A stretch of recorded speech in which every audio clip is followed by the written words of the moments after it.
이 하나님 나라 3요소로 성경 살펴보기.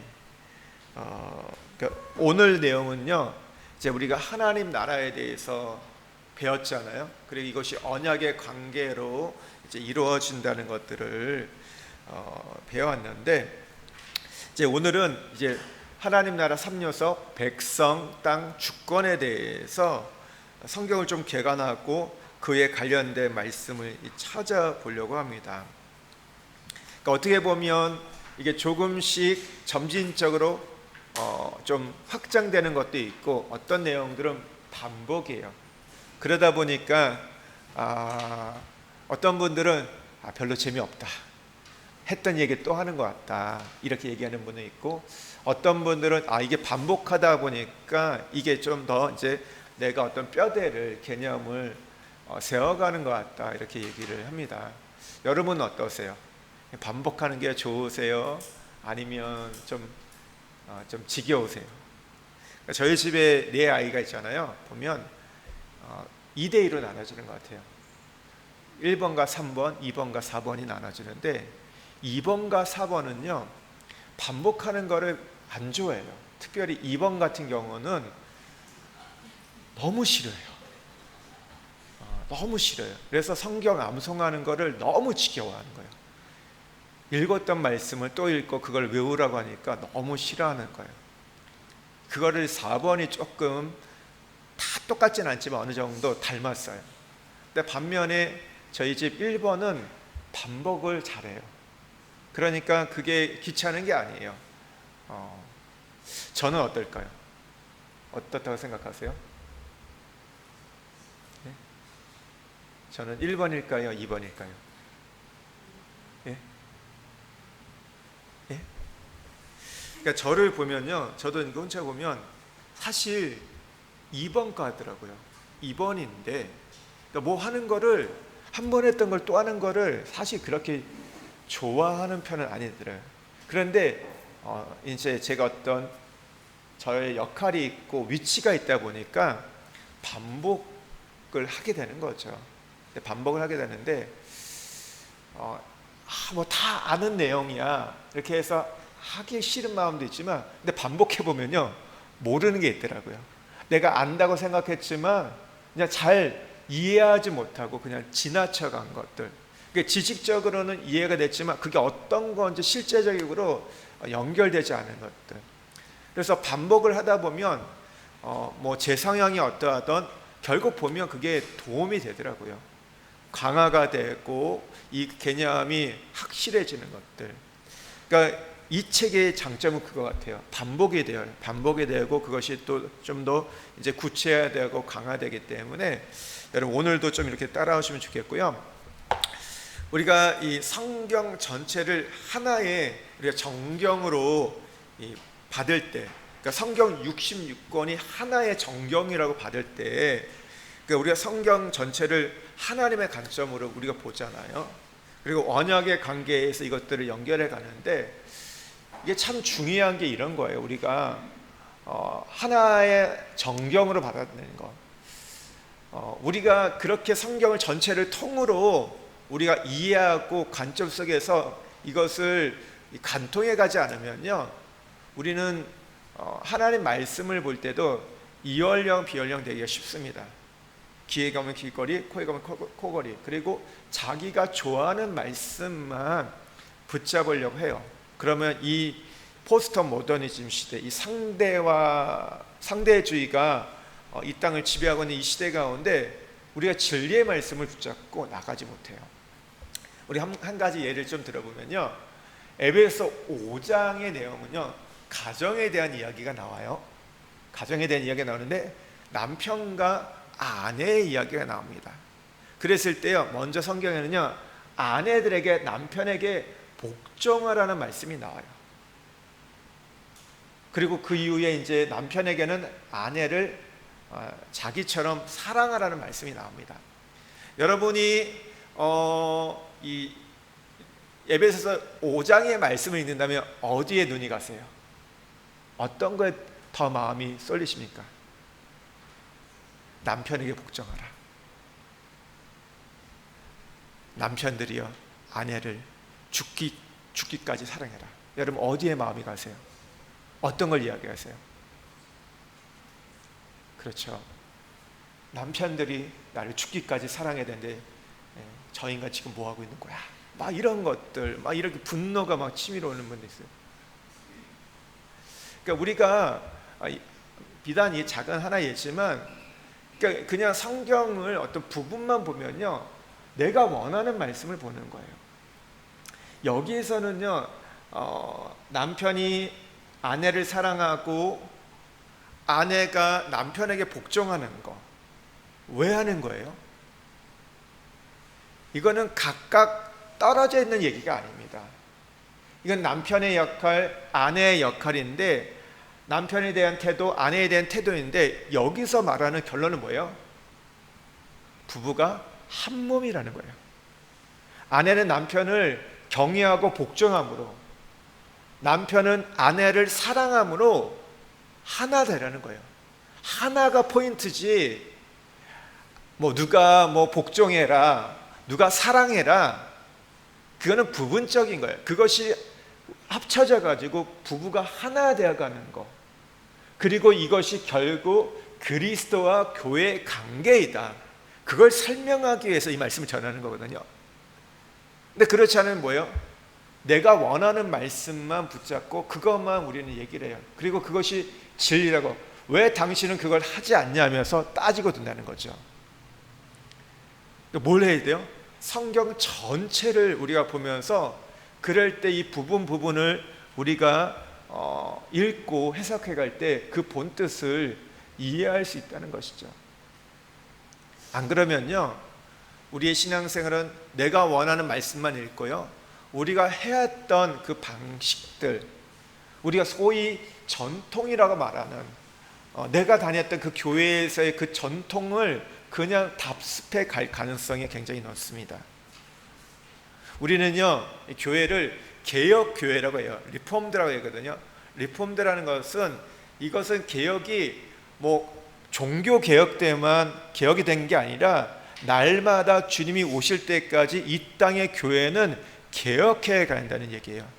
말씀을 따라서 우리가 계속해서 개혁해 가는 거. 우리가 하나님 나라에 대해서 이야기를 하잖아요. 여러분, 이 땅 가운데, 지상 가운데 완전한 하나님 나라가 임할까요? 임하지 않을까요? 이 타락한 이 세상에는요, 완전한 하나님 나라가 임하지 않습니다. 우리가 부분적으로 예수님이 이 땅에 오심을 통해서 가져오는 그 하나님 나라를 우리가 경험할 뿐이고, 주님이 다시 오시는 그날, 재림하는 그 순간, 새하늘과 새 땅이 이 땅에 완성될 때 우리가 진정한 영원한 하나님 나라를 누려가는 거예요. 이 땅의 교회는요, 완전한 교회가 없습니다. 우리가 어떻게 보면 칭찬하는 교회, 우리가 어떻게 보면 모델이 된다는 교회도요, 그 교회가 시간이 가면 갈수록 개혁해 간다는 거예요. 개혁해 간다는 거. 여러분, 그것을 우리가 기억하셔야 돼요. 안 그러면 전통에 매여가는 거예요. 내가 다녔던 교회가 전부라고 착각해요. 여러분, 우리가 다니는 교회는요, 이 땅에 여러분 30억이 되는, 여러분 기독교인들이 한 많은 30억까지 보거든요. 카톨릭까지요. 크게 보면요, 그 중에 어떻게 보면 하나의 교회인 거예요. 그러니까 다 모든 걸 하시는 게 아니라 어떤 하나의 강점이 있고 어떤 하나의 사명이 있고 가는 교회이지, 완전한 교회는 아니다. 그리고 그 교회는 우리가 이 땅에서 꿈꿀 수 없다. 그래서 어떻게 돼요? 날마다 말씀을 통해서 우리가 개혁해야 되고 새로워져야 하는 것들을 끊임없이 추구해야 돼요. 이렇게 생각하시면 돼요. 여러분, 아이들이 어때요? 아이들은요, 하루하루가 지나가면서 어떻게 돼요? 자라요. 왜 그렇습니까? 생명이 팔딱팔딱 뛰거든요. 애들의 세포가 자고 일어나면요, 이게 늘어나는 거예요. 그러니까 생명이 있다 보니까 어떻게 해요? 키도 크고 몸도 크고, 그러면서 이 아이들이 더욱더 성장하게 됩니다. 그런데 우리가 사람이 어때요? 25세만 지나면 어떻게 돼요? 그 다음부터 어떻게 돼요? 살아가는 것보다, 사는 것보다 죽는 게 더 많아요, 세포가. 그러니까 어떻게 돼요? 몸이 이제 노화가 온다고 하잖아요. 탱탱한 피부가 이제 강제로 늘리지 않으면 안 되는 그런 이런 데가 있고, 몸도 이제 꼿꼿이 세우지 않으면 막 그냥 막 숙여지고 뭐 이런 몸들이 된단 말이에요. 그렇기 때문에 생명이 있어야 돼요. 교회는 이렇게 끊임없이 교회는 새로움을 향해서 이제 어떤 개혁을 향해서 가야 되는 거. 근데 그게 무엇이냐? 말씀이라는 거죠. 근데 하는데 그냥 어느 날은 창세기 말씀, 어느 날은 뭐 요한계시록 말씀, 어느 날은 뭐 마태복음 말씀, 이러다 부분을 찾고 가다 보면요, 교회가 그러니까 뭐 이게 틀린 건 아닌데 정상으로는 가지 못하는 거예요. 그러니까 우리가 가야 할 큰 뼈대, 이 어떤 관점 속에서 흐르는 방향이 있는 가운데 이 부분들을 좀 우리가 더 보강하고 세워가고 이렇게 가야 되는데, 안 그러면 어느 한 부분만 가는 거예요. 그러니까 우리가 이 성경을 전체 이 하나의 관점, 하나님 나라 관점을 본다는 중요한 이유가 여기 있습니다. 그래야지만이 건강한 이 뼈대 속에서 가는 거죠. 여러분, 우리가 건강하다고 해서 그냥 끝나지 않잖아요. 건강을 유지하려면 어떻게 해요? 지속적으로 운동해야 되죠. 지속적으로 좋은 음식을 먹어야 되고, 좋은 생각을 해야 되고, 뭐 마음이 여러 가지 될 때 이게 유지되는 거잖아요. 그리고 더 좋아지는 거잖아요. 마찬가지인 거예요. 그래서 여러분, 이게 좀 쉽지 않아도 이 하나님 관점으로 한번 보세요. 보시면 도움이 되고, 제 아내가 그 얘기 하더라고요. 저희가 한가를 하고 나면 뒤에 과제가 있잖아요. 성경 읽기, 이게 있는데 여러분 읽어보세요. 시간이 없어서 못 읽는다고 하는 분들이 있는 걸 알고 있는데, 그러면 그거는 결국 여러분 손해입니다. 그러니까 이걸 배우고 이걸 읽어보시면요, 저희가 하는 동안 15주 동안 창세기부터 요한계시록까지 전체를 다 읽게 돼요. 한번 통독을 하게 되거든요.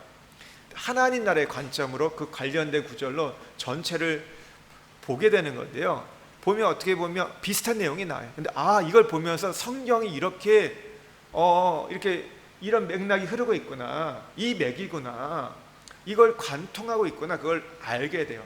그래서 아내가 요즘에 읽으면서 재밌대요. 그래서 저한테 이제 다음 책도 달라고 하더라고요. 보겠다고. 그러니까 여기 있는 거 벌써 다 읽었는 것 같아요. 그래도 여러분 조금 시간을 내서 읽어보십시오. 읽어보시면 더 이게 여러분한테 강화가 될 거예요. 오늘 우리 이제 상가를 좀 이제 보겠습니다. 하나님 나라 3요소로 성경 살펴보기. 하나님 나라가 약속되고 완성되는 과정을 성경을 읽을 때 하나님의 뜻이 가장 명확하게 드러난다. 이 언약 개념을 기초로 하여 백성, 땅, 주권 세 가지 키워드를 중심으로 성경 전체의 내용을 정리하면서 복음에 대한 이해의 기초를 쌓는다면 예수 그리스도께 이르신 구원의 풍성함을 우리가 깨닫고 누릴 수 있다. 우리 첫 번째, 오늘 백성, 국민입니다. 여기 질문을 보면요, 성경은 하나님의 백성이 형성되는 과정을 보여준다. 다음의 말씀들을 그 과정대로 나열해보라. 여기 6개의 구절이 있어요. 여러분, 처음이 뭘까요? 이 6가지 구절 중에서 첫 번째는요, 우리가 아까 그 말씀드린 성경이 전체가 하나의 정경으로 이루어졌다고 했잖아요. 그러면요, 성경이요, 이것이 시대적으로 기록되어 있지 않습니다. 무슨 얘기냐면, 그러니까 처음 지어진 책부터 마지막 지어진 책까지 그러면 시간 순서가 연대기적으로 기록된 게 아니에요. 어떤 거 보면요, 뭐 시간적으로도 기록되었다가 중간에 다른 이야기가 들어요. 그러니까 그게 섞여 있어요. 그런데 우리가 그래서 뭐 성경을 볼 때 뭐 모세오경, 뭐 역사서, 뭐 시가서, 뭐 선지서 이렇게 나눠 있어요. 그렇게 분류되어 있어요. 분류되어 있는데, 근데 여기에도 의미가 있는 겁니다. 그냥 아무렇게나 성경 66권이 있는 게 아니라 오늘 구약의 어떤 주제, 신약의 주제가요, 똑같이 반복돼서 이렇게 되어 있는 걸 보게 돼요. 근데 그러니까 뭐냐면 여기에는 의미가 있다는 겁니다. 그러니까 오늘 우리가 여기 그 구절이 나오잖아요. 그랬을 때 여기서 또 이제 하나님 백성이 형성되는 과정을 우리가 이 확장되어가는 과정들을 좀 볼 수 있는 거예요. 그랬을 때 첫 번째 구절은 어떤 걸까요? 어떤 걸까요? 네. 창세기 1장 27절 28절 말씀이에요. 하나님이 자기 형상 곧 하나님의 형상대로 사람을 창조하시되 여기서 사람은 누구를 가리킵니까? 아담과 하와를 가르치는 거예요. 하나님께서 사람을 하나님의 백성으로 삼아 영광을 받으시고 이 땅에 하나님 나라를 세우려는 이제 계획을 가신 것이죠. 그런데 여기에 보면요, 복을 주셨다고 말씀하세요. 그러면서 하나님이 그들에게 뭐라고 말씀하시면 너희는 생육하고 번성하고 충만하 땅을 정복하고 다스리라고 명령을 주세요. 그러니까 아담과 하와에게도 하나님이 이 언약을 지킬 때 복을 주시겠다고 말씀한 거예요. 여러분, 이게 당연하지 않습니까? 우리가 하나님의 언약을 지키지 않는데 복을 준다. 그게 축복일까요? 여러분 생각해 보세요. 여러분 자녀들이 맨날 싸우는데 애들을 여러분 칭찬하는 거, 그게 옳은 건가요? 그렇지 않죠. 맨날 싸우면 어떻게 돼요? 혼내죠. 여러분 처벌을 하는 게 마땅한 거예요. 그럴 때 그것이 잘못된 것들을 고치면서 오히려 이제 건강하게 바르게 클 수 있기 때문에 그러니까 우리가 죄를 짓는데 우리가 그 언약을 지키지 않는데 복을 준다, 그건 잘못된 거죠. 잘못된 기대라는 겁니다. 오늘 두 번째 말씀은 어떤 걸까요? 오늘 여기 다섯 번째 창세기 12장 2절 말씀이에요. 내가 너로 큰 민족을 이루고 내가 복을 주어 내 이름을 창대하게 하리니 너는 복이 될지라. 이거는 아브라함에게 주신 말씀인데 첫사람 아담과 하와가 범죄함으로 이 세상이 이제 죄로 관영 가득하게 됩니다. 죄가 범람한 세상을 하나님은 홍수로 심판하시고 바벨탑 사건으로 언어를 흩으세요. 그리고 나서 하나님께서는 이 세상을 하나님 나라를 확장하시고 선택하신 자를 구원하기 위해서 한 사람 아브라함을 갈대아 우르에서 부르십니다. 그리고 그의 자손들로 민족을 이루실 것을 약속하세요.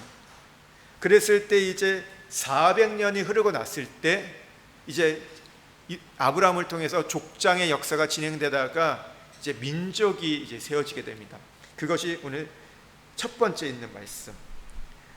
출애굽기 6장 7절에 너희를 내 백성으로 삼고.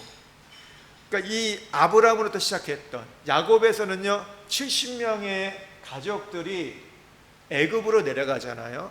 애굽의 그 강대국의 보호 아래에서 430년 그 아브라함에 주셨던 약속의 그 수만큼 진행됐을 때 그들의 수가 얼마큼 됩니까? 남자의 수가 60만 명 정도래요. 그러니까 20세 이상 오늘 싸움에 나갈 수 있는 수가 60만 명 이상이라고 얘기합니다. 그러면 대략 뭐 그 위에 있던 남자들 또 그리고 여자들을 포함하면요 대략 성경학자들은 300만 정도 된다고 합니다. 300만의 민족으로 지금 이들이 강성해진 걸 보게 돼요. 애굽이 위협을 느낄 정도로 이들이 강성해집니다. 하나님이 이 백성을 하나님의 백성을 삼아서 이제 이 땅에서 하나님의 뜻을 이루길 원하셔가지고요 하나님이 이들을 어떻게 해요? 가나안 땅으로 인도하시고 거기서 나라를 이루게 하십니다. 그러면서 하나님께서 이 과정 속에 보면요 이스라엘 민족만이 아니라 오늘 이방인도 하나님 백성을 삼으려고 하세요. 그래서 이 출애굽 가정 속에서도 누가 포함이 됩니까? 라합이란 여인이 있잖아요. 여호수아 2장에 보면요 라합이 오늘 이는 가나안 여인이었어요. 그러면 여리고에 있는 여인이었지만 그가 오늘 그 정탐꾼을 선대함으로 그가 구원을 받고 오늘 이스라엘 백성이 됩니다. 그래서 라합을 통해서 또 이제 연결되는 게 누가 있어요? 라합을 통해서 누가 오죠? 다윗이 나오고요. 다윗을 통해서 예수님까지 오게 돼요. 그리고 그 사이에 보면요 라합 다음에 또 한 여인이 있습니다. 누가 있냐면 이방 여인 룻이에요. 룻이 오늘 그도 이제 모압 여인이었지만 하나님 백성이 돼요. 룻이 재혼을 하는데 누가 구하죠? 유력한 자 보아스하고 결혼합니다. 보아스의 여러분 엄마가 누군지 아세요? 굉장히 유명한 여인입니다. 누군지 아세요? 아빠가 누군지 아세요? 아빠는 그 가나안을 정탐했던 두 사람 중에 한 명이 살몬이에요. 그러면 엄마는 누굴까요? 그 살몬과 결혼한 라합입니다. 네. 라합의 자녀가 아들이 보아스예요. 그럼 뭐예요? 라합 그러니까 그 누구죠? 룻은 라합의 며느리인 거예요. 다 이방 여인이에요. 근데 그들이 하나님 백성이 됩니다. 그리고 이제 나중에 보면 뭐 요나서 같은 데 보면요, 어떤 내용이 나요? 요나서는 무슨 말씀입니까? 하나님이 요나를 부르셔가지고 사명을 주시잖아요. 무슨 내용이에요? 니느에 가서 좀 복음 전해. 저들이 회개하라고, 금식하고 회개하라고. 그럼 혹시 내가 용서해 줄지 모르니까 그걸 좀 전하려고 할 때 어떻게 해요? 니느에로 가지 않고 요나가 다시스로 가다가 이제 배가 파산되고 큰 물고기 속에서 뭐 우리가 뭐 얘기할 때 보통 이제 고래라고 얘기하는, 고래인지 아닌지는 성경이 정확하게 나중에 큰 물고기 안에서 3일 동안 보내잖아요. 근데 이 말씀을 보면요, 니느웨는 어떤 나라죠? 이스라엘 민족에게 있어서 오늘 우리 대한민국에서 어떤 나라예요? 일본과 같은 원수의 나라입니다. 왜 그렇습니까? 니느웨는 아수르의 수도예요. 그러니까 아수르는 북이스라엘을 멸망케 한 나라입니다. 원수 대적인 거예요. 침략해서 침탈해서 빼앗아 갔던 나라예요. 근데 거기서 가서 복음을 전하고 하니까, 말씀을 전하니까 여러분 사실 마음이 돼요, 안 돼요? 인간적인 마음으로는요, 요나가 너무나 이해가 돼요. 그렇지 않습니까? 여러분, 내 부모를 죽인 원수에게 가서 복음을 전하라는 거, 그게 가능할까요? 하실 수 있어요, 없어요? 우리가 보면 참 불가능한 얘기잖아요. 그 어떤 민족적인 이 감정이 있고 정서가 있기 때문에 어려운데 그걸 하라고 하신 거예요. 그걸 통해서 어떻게 돼요? 여러분, 니느웨 가운데도 이들이 회개하고 돌아오는 역사들이 일어납니다. 이사야에 보면요, 이방의 빛이 선포될 거라고 말씀도 하세요. 그러니까 하나님은 보면요, 이 성경에, 그리고 출애굽할 때도 보면요, 그 가운데 이스라엘 사람들만 나온 게 아니라 잡족도 섞여 있더라고 얘기해요. 잡족도. 그러니까 이스라엘 사람이 아닌 사람도 유월절 어린 양 사건을 경험했던 사람이 나왔다고 얘기해요. 구원을 받았다고 얘기합니다. 그러니까 완전하지는 않지만 이 구약 안에도 하나님께서 이스라엘 사람들만 아니라 하나님께서는 이방인들 가운데도 하나님의 백성을 이제 선택하려는 그 계획을 갖고 있으셨어요. 그러니까 다시 말하면 모든 인류, 하나님께서 왜 아브라함에게 복을 주십니까? 아브라함에 복을 주신 이유는요, 이스라엘 민족만이 복을 받기 위해서가 아니라 하나님은 아브라함을 통해서, 이 이스라엘 민족을 통해서 열방의 복의 통로가 되게 해서, 내가 너를 통해서 세상 가운데 복을 흘려보내기 원한다. 그것이 하나님의 마음이잖아요. 그러니까 하나님의 구약 안에서도 여러분 선교가 있다고 얘기합니다. 그러니까 구약에는 뭐 선교가 없고 이스라엘 백성들 어떤 그렇게 생각하는데, 그것은 이 유대인들이 왜곡됐던 거죠. 하나님의 구약의 말씀을 왜곡해서 자기만이 선민의식을 가져요. 우리만 선택받았어. 그런데 그렇지 않고 하나님은 너를 통해서 내가 다른 민족까지도 구원하길 원해. 그게 하나님의 계획이었거든요. 그래서 어떻게 됩니까? 이것이 바로 예수 그리스도가 이 땅에 오심으로, 예수님이 십자가를 죽으시고 부활하심을 통해서 새 언약을 통해서 이제 이방인과 오늘 유대인의 벽이 갈라집니다. 사라지기 시작해요. 그리고 이들이 하나 되는 것. 그래서 오늘 우리가 네 번째가 뭐예요? 여기 보면 영접하는 자, 곧 그 이름을 믿는 자들에게는 하나님의 자녀가 되는 권세를 주셨으니. 누구에게요? 영접하는 자, 곧 그 이름을 믿는 자들에게는 하나님의 자녀. 누가 하나님의 자녀가 된다고요? 누가 하나님의 백성이 된다고요? 영접하는 자예요. 예수님의 이름을 믿는 자들. 요한복음은 누구에게 주신 말씀입니까? 여러분, 우리가 사복음서를 보면 대상들이 있잖아요. 마태복음 유대, 여러분 마가복음은 누구요? 로마인들. 또 우리가 누가복음은 히랍, 그리스의 사람이라고, 그리스 사람들. 그러면 요한복음 누굴 대상으로 쓴 말씀일까요? 온 인류를 향해서 주신 말씀이에요. 그러니까 오늘 모든 사람들 여러분 모든 민족 가운데 예수 그리스도를 믿는 자, 그 이름을 믿는 자는 이제 하나님의 자녀가 되는 권세를 주셨다고 우리가 말하고 있습니다. 다섯 번째는 무엇입니까? 그래서 여기 이제 또 이제 구체적으로 나오죠.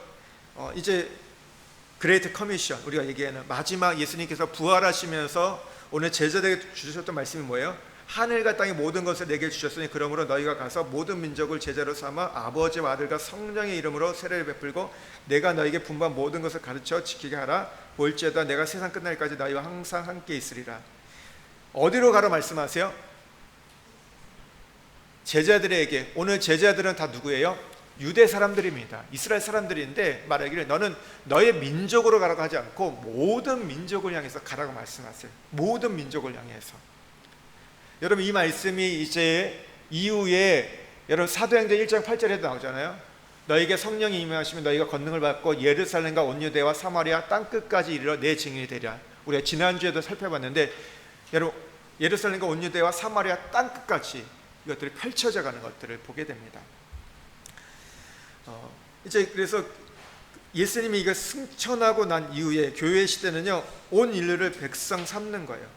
그래서 하나님의 이제 이 사역이 계속되는 시대가 교회 시대인데 모든 백성에게 온 인류에게 선교적 사명이 주어진 거예요. 여러분 그래서 교회가 선교를 하는 거는요 어떤 특정한 교회에게만 주신 게 아니라 이제 이 신약 시대의 모든 교회, 역사적으로 주님이 오실 때까지 이 땅에 존재하는 모든 교회에게 주신 사명이 바로 전도하고 여러분 선교하는 겁니다.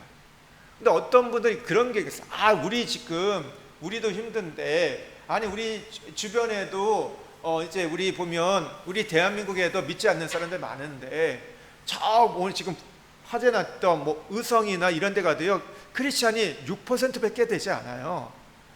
여기도 그 뭐 전라도야 뭐 40%, 뭐 강남 뭐 40%지만 전체적으로 지금 크리스찬 비율이 15% 우리나라가 20%인지 모르겠어요. 안 되거든요. 되게 적어요. 20%밖에 안 되는데, 근데 저기 경상도 가면요 굉장히 이 오랫동안 복음을 전했지만 6%, 7%예요.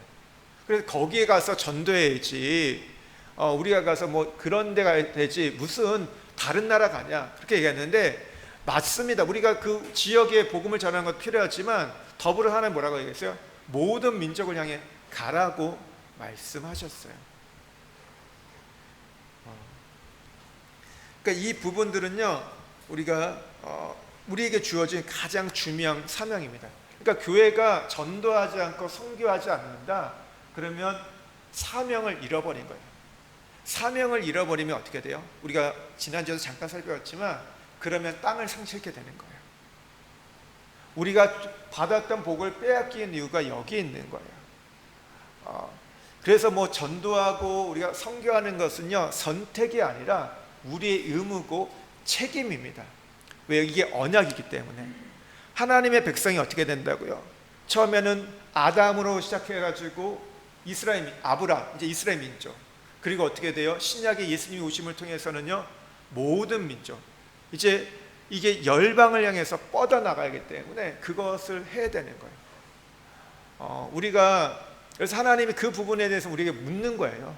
그 부분에 대해서는 너희가 잃어버린 영혼을 향해서, 아직 하나님 백성 되지 않는 자들, 하나님 예비된 그 백성을 향해서, 제가 지난주인가요? 제가 한 사람에 얘기했지만 하나님의 관심은 교회 안에 있는 게 아니라 교회 밖에 더 많은 관심을 갖고 있다. 아직 내 백성이 되지 않은 그들이 오늘 주께로 돌아오는 것들을 더 관심을 갖는다 말씀을 드렸어요. 여러분들이 잘 살고 행복하고 그런 거에 하나님이 왜 마음이 없겠어요? 우리 아버지이시기 때문에. 근데 더 마음이 뭐예요? 여러분 그런 거잖아요. 우리가 집에서 있는데 두 자녀가 있는데 한 자녀가 집을 나갔어요. 한 자녀가 공부를 잘해요. 그래서 좋은 대학을 갔고 좋은 데 취직했어요. 너무 좋은 거죠. 그런데 부모의 마음은 어디에 가 있어요? 여러분 부모의 마음은 어디에 더 가 있어요? 집 나간 자식이죠. 그러니까 제가 그 한국에서 어떤 장로님이 얘기를 하는 거예요. 그 가족이 9남매래요. 9남매. 네, 부모님이 굉장히 장수하셨어요. 거의 100세까지 거의 장수하셨는데 이분이 대기업을 다니다 보니까 대기업 임원이다 보니까 명절 때 막내신데 못 가는 경우가 종종 있었대요. 그렇잖아요. 뭐 대기업에 있다 보니까 여러분 임원들이 무슨 휴일이 어디 있습니까? 뭐 급한 일 있으면 나가야 되고 다른 사람 쉴 때도 일해야 되는데 그러다 보니까 못 가는 경우가 있대요. 근데 가족들이 다 모였어요. 근데 어머니는 늘 그런 얘기 했대요. 우리 다 못 모였다고 지금. 너무 많이 안 왔다고. 아는 거 아들 하나 안 왔거든요. 막내 못 왔는데 이 어머니 마음 뭐예요? 하나 오지 않는 8명이 오는 아들 딸보다 한 명 안 온 이 아들에게 마음이 가 있는 거예요. 여러분 그 마음 이해되시죠? 이해되시잖아요. 근데 하나님 마음도 똑같은 거예요. 우리는 자꾸 우리 안에서 우리 울타리, 우리 좋은데, 그러니까 참 그런 것도 있더라고요. 우리 지금 그냥 분위기 좋고, 뭐 이렇게 팀도 좋고, 사람들 다 좋은데 누가 한 명 들어오는 게 불편하게 여기는 게 우리 안에 있는 거 아세요? 그런 이기심이 있어요.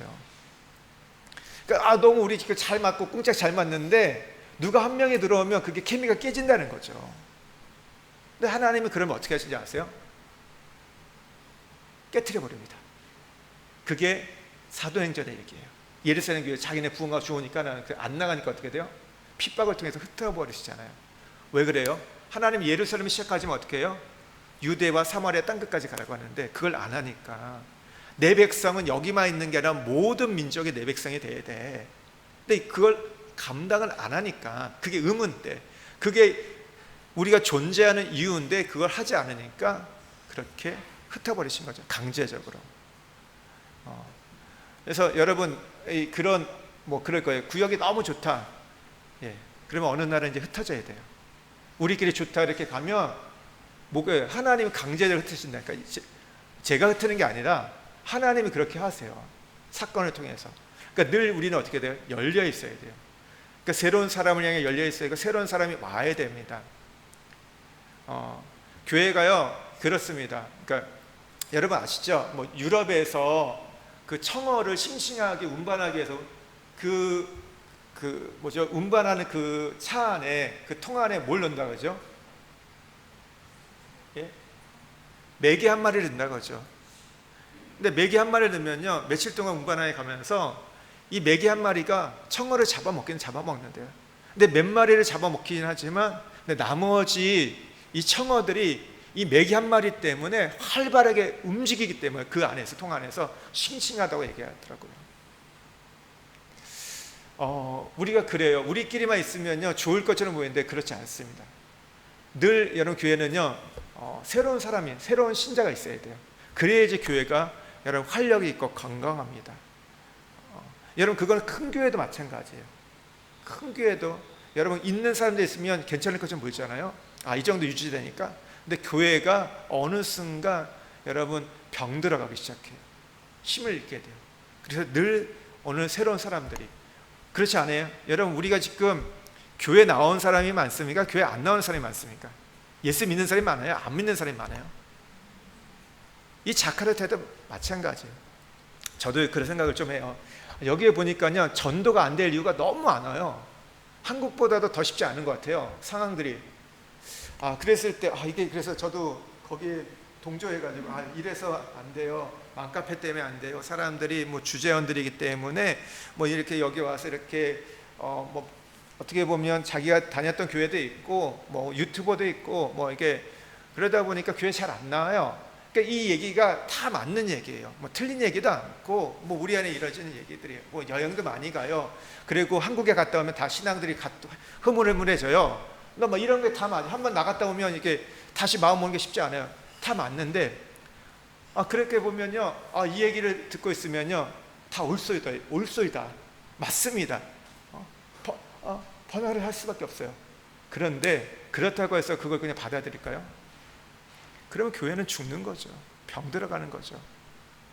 그럼에도 불구하고 그러니까 교회를 보니까요 성경에서 교회를 보니까요 여러분 세상이 내 편인 경우가 없었어요. 세상에서 교회가 유리할 때는요 교회가 타락할 때인 거예요. 교회가 국교화 되니까 어떻게 돼요? 세속화되죠. 변질돼요. 복음을 잃어버려요. 부자는 많아요. 교회는요, 땅도 갖게 되고요, 건물도 갖게 되고요, 헌금이 차 넘쳐요. 근데 어떻게 돼요? 교회가 중세 시대를 맞이하죠. 어두움의 시대라는 거예요. 하나님의 그 빛과 영광은 사라지게 됐다는 거죠.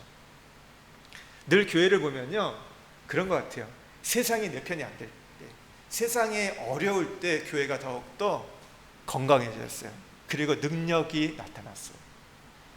그러니까 이 싸움인 거예요. 저 자신도 보니까 이래서 안 돼요, 저래서 안 돼요, 이래서 못 나와요, 저래서 못 나와요. 제가 그거 다 받아들이면요, 저는 어쩌면 성도들에게 좋은 목사처럼 보일 수 있지만 실제는 타락한 목사입니다. 그래서 뭐냐면요, 목사는요, 성도들의 이야기를 다 들어주면 안 돼요. 아세요? 모르세요? 제가 여러분의 얘기를, 그러니까 상담할 때 이런 얘기를 안 들어준다는 게 아니라, 뭘 얘기할 때마다 이래서 못해요, 저래서 못해요. 그러면 그래요, 권사님 괜찮아요, 안 하셔도 돼요, 집사님 그래서 안 하셔도 돼요. 그게 좋은 것처럼 보이잖아요. 근데 그렇지 않아요. 제가 어떤 걸 강제적으로 억지로 한다는 게 아니라, 이해할 것은 이해하고 안 이해할 것은 안 하는 것이 목자의 역할이지. 여러분 집에서도 그렇지 않아요? 부모가 자녀들한테 틀린 거 할 때 그냥 그래 괜찮아 다 그렇게 얘기하세요? 여러분도 집에서 안 그러시잖아요. 좋은 부모는 뭐예요? 일관성이 있으면서 할 것은 하게 하고 안 할 것은 안 하게 하는 거잖아요. 그러면서 때로는 그걸 못할 때 좀 기다려주는 건 있지만, 마찬가지예요. 목사들 보니까요, 그냥 다 받아주고 하는 거, 그러니까 착한 목사가 좋은 목사가 아니더라고요. 관계에서는 모르겠지만 근데 하나님 앞에서는 아닌 거예요. 왜냐하면 그 역할을, 직무를 제대로 감당한 게 아니기 때문에.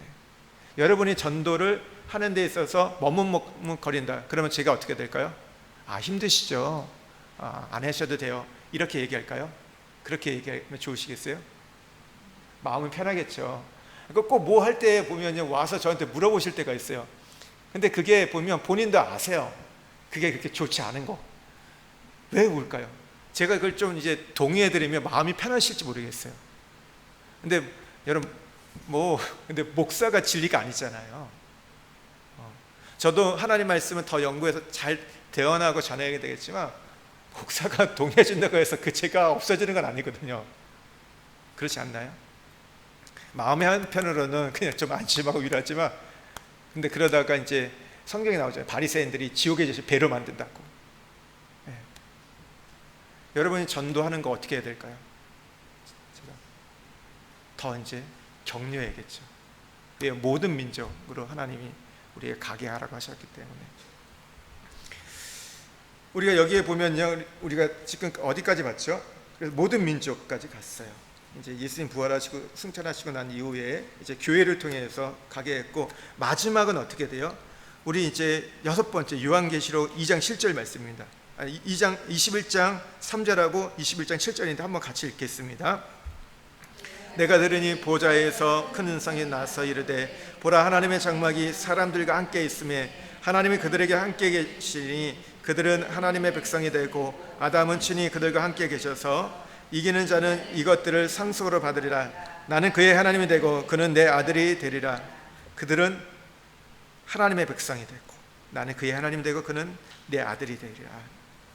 여러분, 성경의 주된 관심은요, 하나님의 택한 백성들을 구원하여 하나님의 백성을 만드는 과정을 소개하는 거예요. 그래서 여러분, 창세기 1장 27절 28절 하나님이 사람을 만드시고 아담과 하와를 만드셔서 어떻게 해야 돼요? 하나님 백성 되게 했잖아요. 그래서 에덴 동산에서 함께 하셨어요. 그리고 근데 인간이 죄를 범함으로 이게 깨어졌죠. 근데 하나님 다시 하나님 백성을 찾아가는 과정인데, 마지막 결론이 뭐예요? 하나님이 다시 함께 하시는 거예요. 에덴 동산에서 하나님이 주신 그 땅에서 함께 했던 것처럼 새하늘과 새 땅에서 하나님이 함께 하심으로 우리를 하나님의 아들 삼는 것이 하나님의 최종 여러분 목적입니다.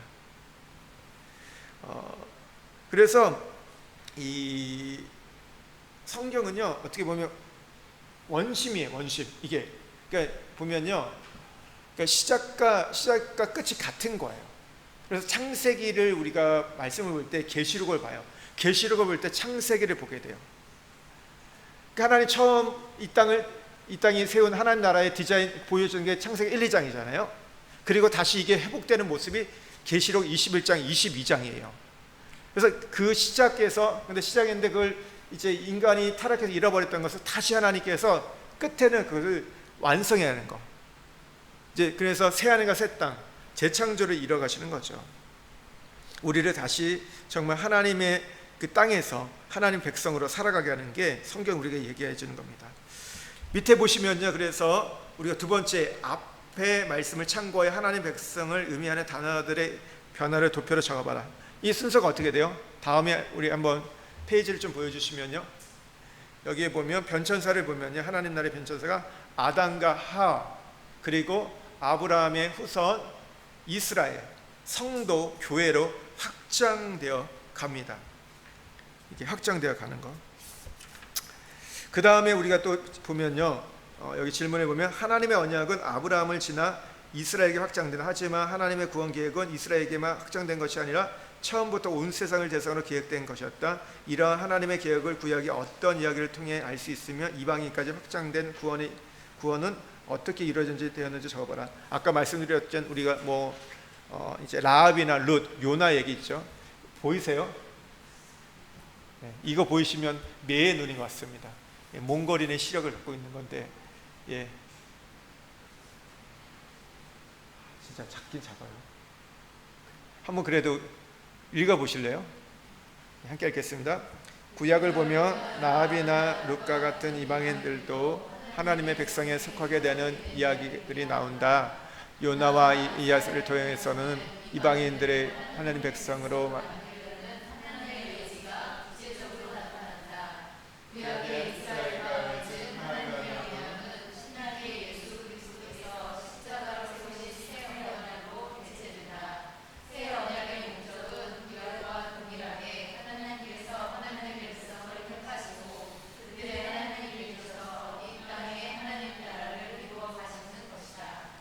다만 하나님의 백성이 이스라엘 민족에게 것이니라 모든 인류에게 확장된다. 예수 그리스도께서 이루신 십자가와 구속 사역 이후 유대인과 이방인은 대거 완전히 사라졌고 예수 그리스도를 이 내용은요 41페이지 하나님 나라 하나님 백성 변천사 이 도표 밑에서부터 나오는 얘기에서요 42페이지 오늘 이 질문 위에 있는 내용들을 포함하고 있는 겁니다. 우리 43페이지 보면요 앞에 세 문항 내용을 종합하여 성경 전체에서 하나님의 백성이 형성되는 과정을 봐라. 그러니까 다시 보면 하나님 세상을 창조하고 사람을 하나님의 형상으로 창조하시죠. 그래서 첫사람 아담과 하와를 세우지만 이들이 타락해요. 타락하고 났을 때 어떻게 해요? 아브라함을 부르셨고 아브라함을 통해 이스라엘 민족이 형성되었고 그 과정 속에 이방이 포함됩니다. 그리고 이제 예수 그리스도가 오셔서 이제 구속사역, 십자가의 구속사역을 통해서 이방인과 유대인들의 벽이 사라지게 되었고 예수 그리스도를 믿는 모든 자가 하나님의 백성 된 거. 이제 교회 시대는 온 인류를 백성 삼는 거. 이 사역이 지금도 진행되고 있고 그리고 모든 하나님 백성에게 선교적 사명이 주어졌다. 이 얘기입니다. 그러니까 오늘 이 43페이지의 질문요 42페이지 마지막에 있는 내용부터 43페이지에 있는 내용이 바로 이 질문에 대한 이 과정을 여러분 우리에게 얘기하는 겁니다. 이 백성에 대해서 좀 얘기해 보면 에스더서를 보면요 에스더서는 뭐니까 이스라엘이 멸망하고 난 이후에 페르시아에게 지배받았을 때 이야기입니다. 이때 에스더가 왕비가 되잖아요. 왕후가 되는데 이때 이 하만이라는 사람이 유대인을 철저하게 진멸하려고 합니다. 그 씨를 다 없애려는 계획을 세우잖아요. 근데 하나님께서 이 에스더의 기도 죽으면 죽으리라 그리고 어떤 모르드게 사촌 오빠 모르드게 어떤 지혜를 통해서 이것을 뒤집어 버리세요. 그래서 민족을 구원하셔서 그때 생겨난 명절이 불임절입니다. 그러니까 대략 한 12월 달인데요. 그러니까 이스라엘 민족에 있어서는요 이 불임절이 큰 거예요. 마치 우리에게 강복절 같은 날인 거죠. 어떻게 보면 나라를 구원한 날인데 여기에 표현 중에 보면 에스더에 보면요 유대인의 유대인의 하나님이 유대인을 살려줬다. 그래서 우리가 유대인이 된 사람이 많았다는 표현이 있어요. 유대인이 된 사람이 많았다. 무슨 얘기예요? 혈통적으로는 유대인이 아닌데 오늘 보니까 유대인의 하나님, 유대인을 살려준 거 보니까 이분이 진짜 하나님인 것 같다 해서 그 하나님을 믿기로 결정한 사람들이 있었다는 거예요. 그래서 그들이 어떻게 된 거예요? 유대인이 되었다고 얘기합니다.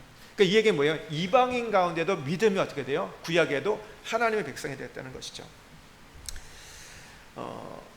그러니까 역사적으로도 보면요, 이스라엘은 기원전 8세기부터 이제 멸망하기 시작해요. 아수르에게 멸망되고, 그리고 나서 586년에는 바벨론 포로로 끌려갑니다. 그리고 나서 페르시아의 지배를 받고, 또 그리고 나서 알렉산드리아의 정복을 통해서 이제 헬라의 식민지, 그리고 폼페이 시대 때 지배로 인해서 로마 식민지가 됩니다. 그러니까 이게 식민지가 되면 어떻게 돼요? 인구가 이동을 하죠. 그리고 여러분, 우리가 일제 시대를 보면요, 여러분, 우리가 조금 이제 똑똑한 사람은 어디를 많이 갔죠? 어디로 갔죠? 어디로 유학을 갔죠? 동경으로 많이 갔죠. 그러면서 이렇게 퍼지게 되잖아요.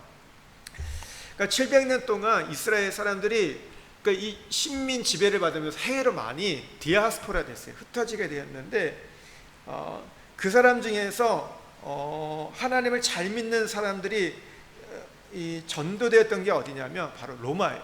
로마가 어떻게 보면 나중에 보면 그 시대에 보면 모든 거에 어떻게 중심이 되잖아요. 그러니까 흩어졌던 많은 사람들이 로마로 간 거예요. 마치 우리가 미국을 향해 가는 것처럼 사람들이 있다 보니까, 그러니까 유대인의 뿌리가 있던 사람들이 로마에 있었던 거예요. 그러니까 그 사람들이 오늘 복음이 전해졌을 때 믿게 되었고, 그러면서 이들을 통해서 이제 유럽으로, 전 세계로 이제 복음이 전해지게 된 겁니다. 로마에서 복음이 잘 전달됐던 이유는 두 가지가 이유가 있다. 이건 역사적으로 증명된 사실인데, 첫 번째는요, 도로의 발달.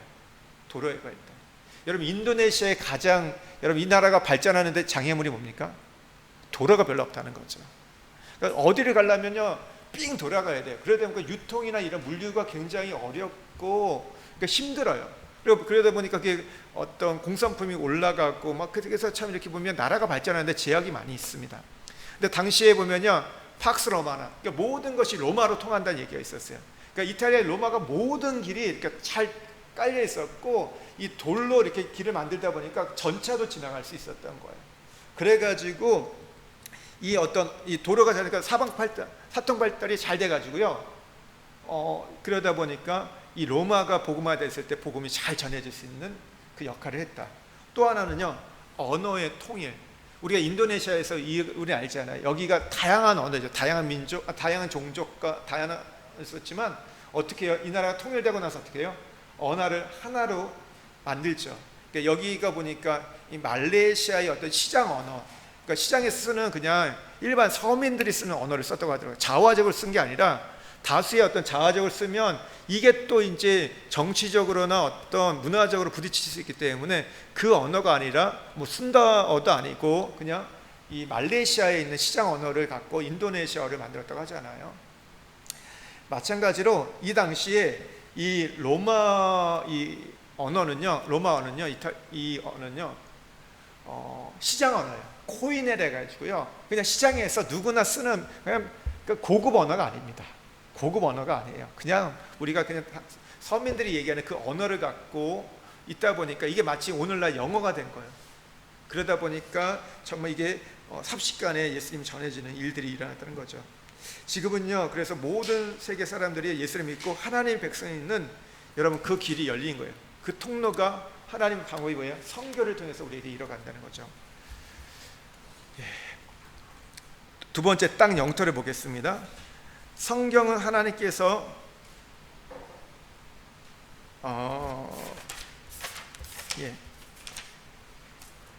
오늘 여기까지만 하겠습니다. 오늘 여기까지. 제가 보니까 지금 벌써 꽤 많이 됐고 이제 밥 먹을 시간이 다가오기 때문에 여기까지만 하겠습니다. 하고 제가 다음 주에